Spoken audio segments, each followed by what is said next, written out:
Peggle. A simple, relaxing pachinko game that in no way, shape, or form could be ruined to the point of no return. Well, I found a way. Introducing Peggle, but I can't use free balls. If you aren't familiar with Peggle, it's pretty straightforward. The goal is to hit all 25 orange pegs before running out of pinballs. You only have 10 shots, but there are a couple ways to get more. Either land a ball in the moving bucket or earn 25,000 points in one turn. These are extremely easy to accidentally do, and restricting both creates an interesting dilemma. Our shots have to be good enough to win with only 10 balls, but not good enough to earn us an extra one.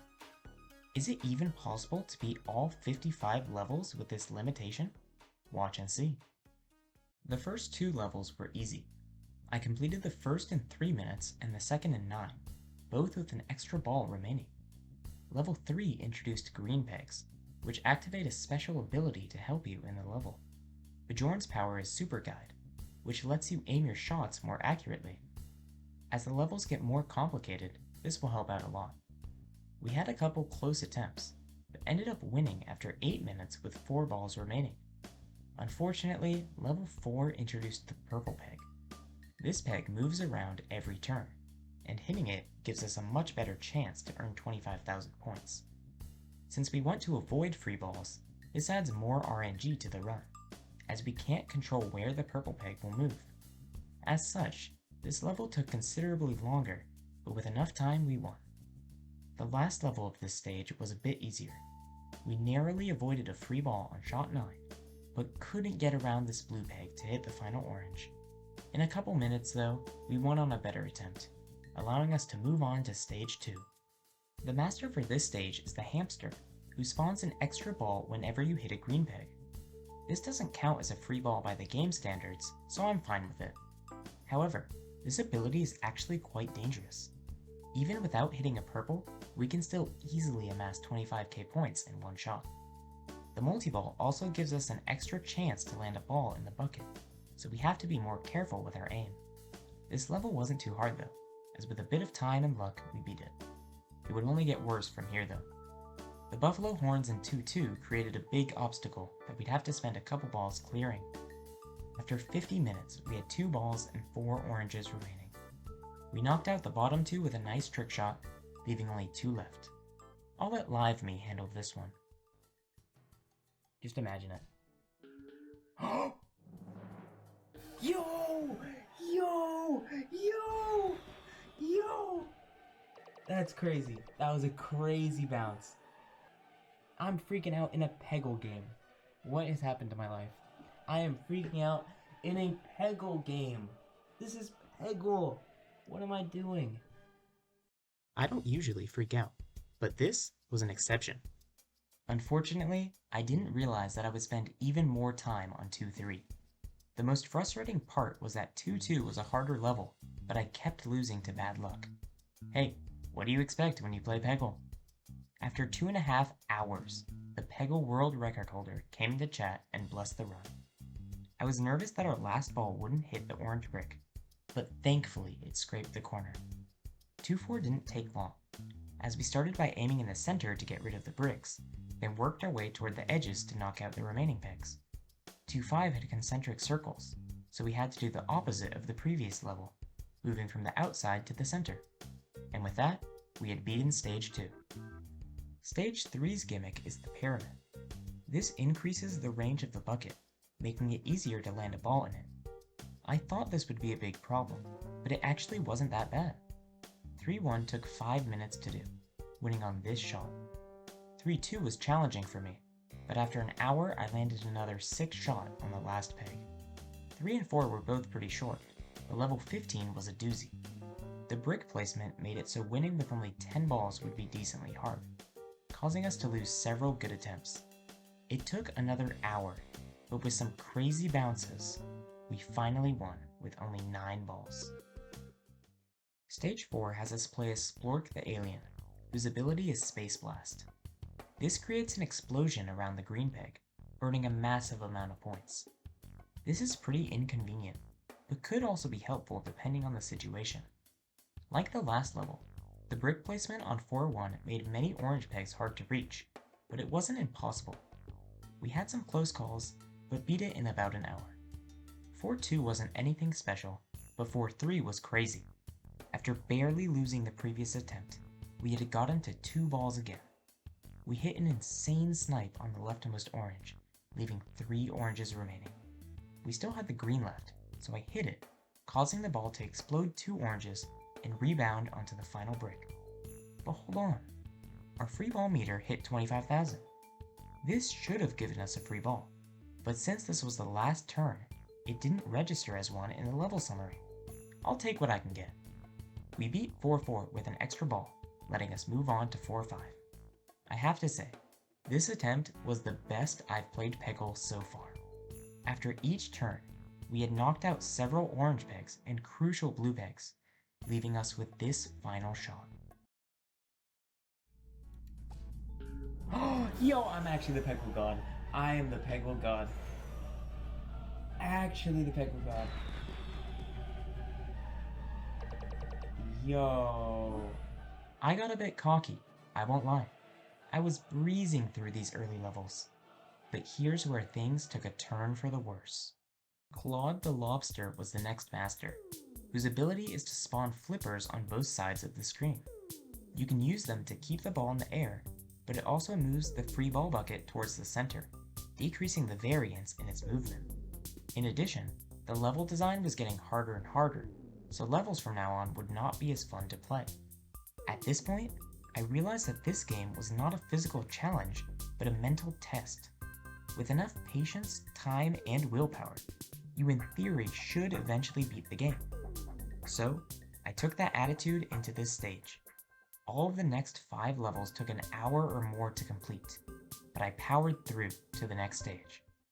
Stage 6 was pretty scary, and I'm not talking about the gloomy atmosphere. Renfield's power is Spooky Ball, which respawns your last ball at the top of the map. Unlike Multi-Ball, the free ball bucket closes for the first ball, which is pretty nice. However, there's still a pretty high chance to score 25,000 points with this power, so we have to cross our fingers every time we hit a green peg. The first level took about 3 hours to figure out. We started by clearing out the pegs below the green, so that when we eventually hit it, we don't score too many points. This purple almost cost us the run, but we were able to win in the end. 6-2 was easy, as we shot around the edges to thin out the orange pegs, winning with only 8 balls. 6-3 has these circular barriers, but as long as most oranges were above them, the level wouldn't be a problem. While Peggle randomizes the placement of pegs for every level, some pegs stay constant every attempt. In 6-4, the bat's face only consists of blue and green pegs, meaning we have to waste a couple balls to get through to the oranges. After only 12 minutes though, we had this attempt. Ah, that hurt. Unfortunately, it took another hour and a half, but after a nice snipe on ball 9, we hit the last peg and beat the level. It took 6 hours to beat these 4 levels, so I decided to stop streaming and pick it back up the next day. However, I didn't realize how bad 6-5 really was. Spooky Ball made points extremely easy to get, but the brick layout made it very tricky to win with only 10 balls. An hour went by, and then another, and another, and another, and another, and another. 6 whole hours on one level, and I still couldn't beat it. I was fuming. I fully wanted to quit this challenge right here. It's not fun, and just a huge waste of my time. Time. Huh. What if I could manipulate time? I did some research and found out that typing Scott while in a level makes the entire game speed up. This makes attempts much more bearable, as once again, this is a mental challenge more than anything. Some time off actually proved quite helpful, as after only 10 minutes we had this attempt. Man, I was so relieved. The 7th stage was a nice change of pace, as Tula is one of the better masters. Her ability lights up 20% of the orange pegs on screen whenever you hit a green peg. After several close losses on the first level, including this one, I got to this attempt. We barely dodged the 25k point ball here. allowing us to hit the green peg in the end to win with only 9 balls.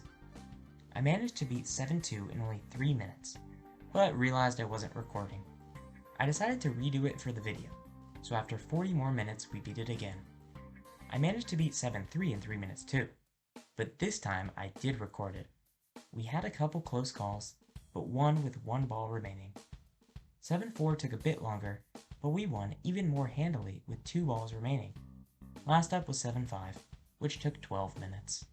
Overall, a pretty easy stage. You know what Peggle needs? More RNG. Lucky for us, the 8th master gives us just that. Warren's power has you spin a wheel to determine what ability you get, and most things on the wheel are bad.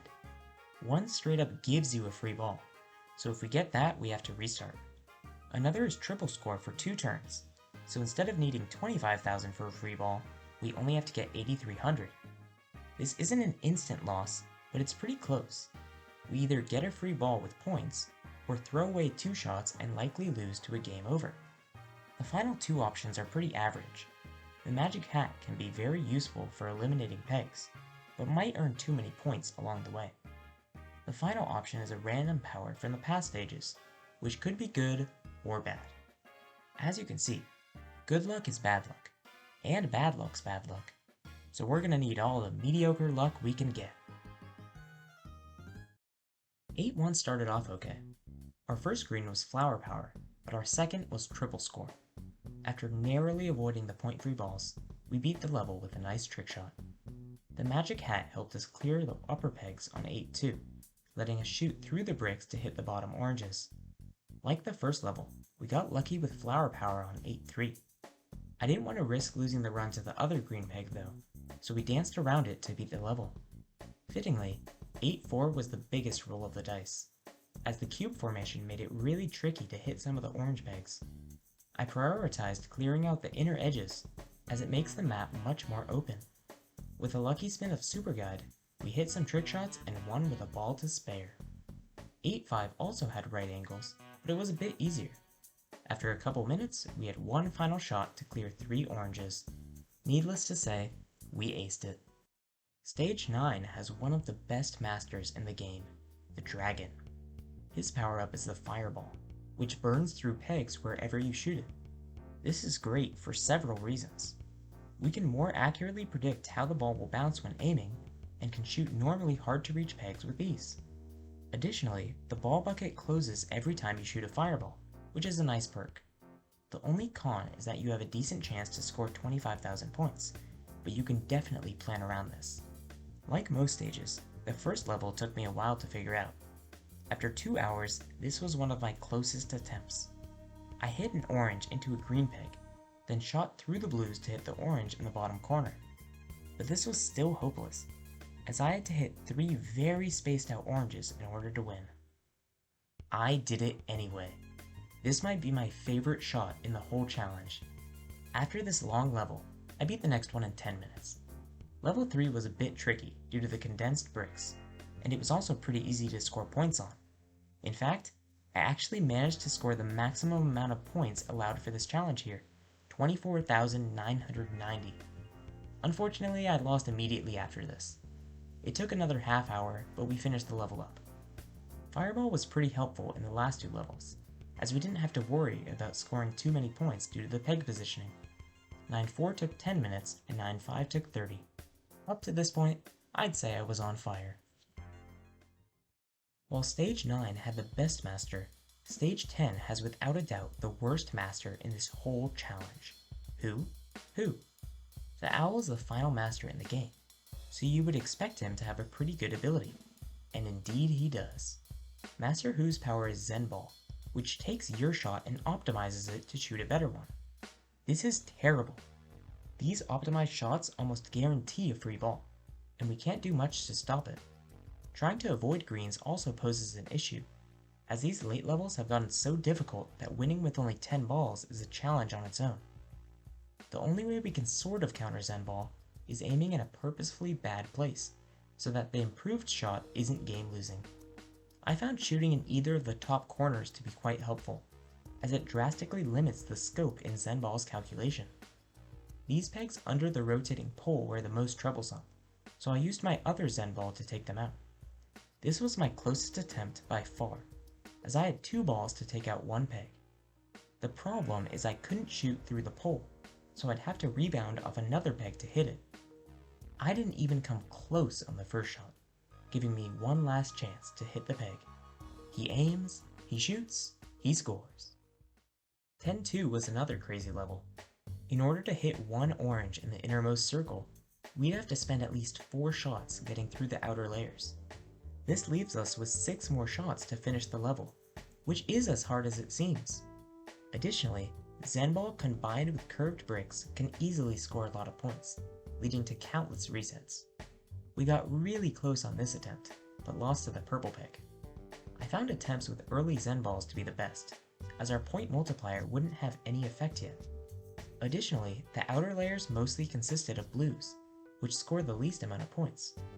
By clearing the way to the inner circle, we were able to safely finish the level. 10-3 wasn't as hard, but it introduced portals. A ball that goes through any of the 3 portals will come out of the beehive on the top. This was a good way to waste Zen Balls, as the right side didn't have as many pegs to hit.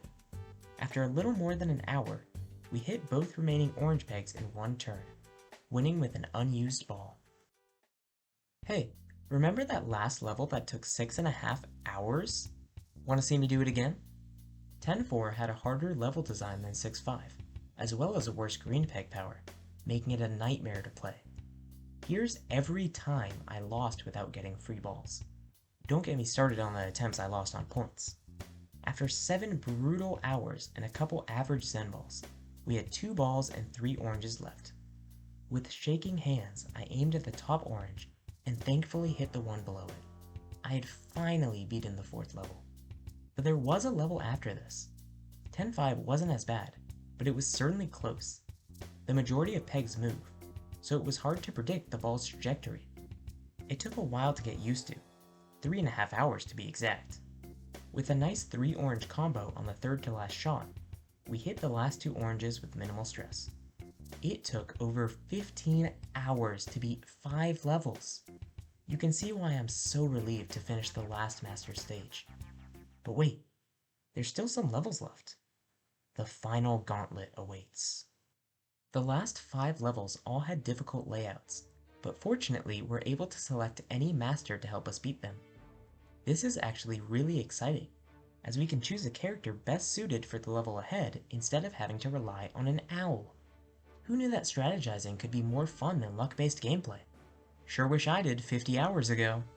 Anyway, let's just finish this up. 11-1 and 2 look very different, but they're actually pretty similar. Both have several layers you need to break through to reach the lower oranges. This makes the master choice pretty clear, the dragon. With the fireball, we can burn through the bricks with ease, as long as we don't score too many points. It took an hour, but with this fireball rebound we had beat the level. On 11-2, we didn't have the best green placement, but we still made it work. The slides in this level made it really easy to avoid the ball bucket, allowing us to focus on clearing orange pegs. By the time I got to my first power-up, we were pretty much done, so we finished the level with ease. 11-3 was a bit harder than the previous levels. While the peg placement was simple, the portals on both sides direct to a moving exit, making aiming at the lower pegs a lot less precise. I had a couple of close losses like this one, but after some practice I got better with the UFO, and won with 2 balls remaining. The tough part about 11-4 was the yin and yang in the middle. This is solid, forcing us to rebound off it to hit the end pegs. Thus, the choice once again becomes obvious, Bjorn. Super Guide lets us accurately aim our shots to clear the board, leaving us with 3 oranges left. This was a free win, but I got tempted by this insanely long rebound. I had to go for it, and unfortunately it caused me to lose. I wasn't too torn apart though, as after 20 more minutes we had a successful attempt. 1 level left. 11-5 was nothing to scoff at. The helix in the middle would cause major problems, as it takes several shots to clear. That's not all though. All of the pegs in the helix move, adding a whole nother layer of difficulty. I started by using the dragon, as Fireball would be able to burn through the helix. This sometimes worked, but would often score too many points if I bounced it off the bucket and get too little oranges if I didn't. Slork could be incredibly useful in clearing out the helix, but he was very unreliable, as oftentimes he would score a bit too high. Tula, on the other hand, was consistent, but couldn't clear enough pegs to get to the bottom in time. After another really close attempt with the dragon though, I knew this would be our path to victory. After getting the green on the first turn, I aimed the fireball in the middle of the helix, avoiding the ball bucket. Then I shot a regular ball into the hole, allowing it to clear out the bottom on turn 3. I aimed my other fireball on the side of the helix, avoiding unnecessary pegs while still taking out several oranges. I then focused on clearing the left side, leaving 3 oranges and 3 balls. Could this be it? Completely without plan, this ball rebounded into the 2 oranges on the right, leaving only the moving orange left. I think it's safe to say that Peggle can be completed without that's not good. I lost my extra ball, meaning that I had to clutch this last shot.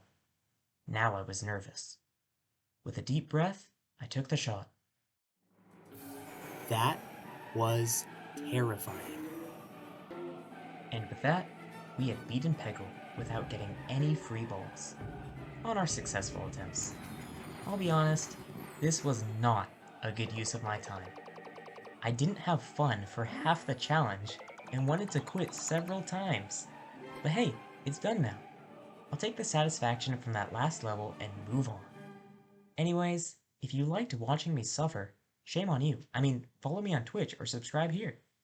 This took 5,270 resets. I mean, come on. But seriously, if you stuck around till the end, I appreciate it. Thanks for watching.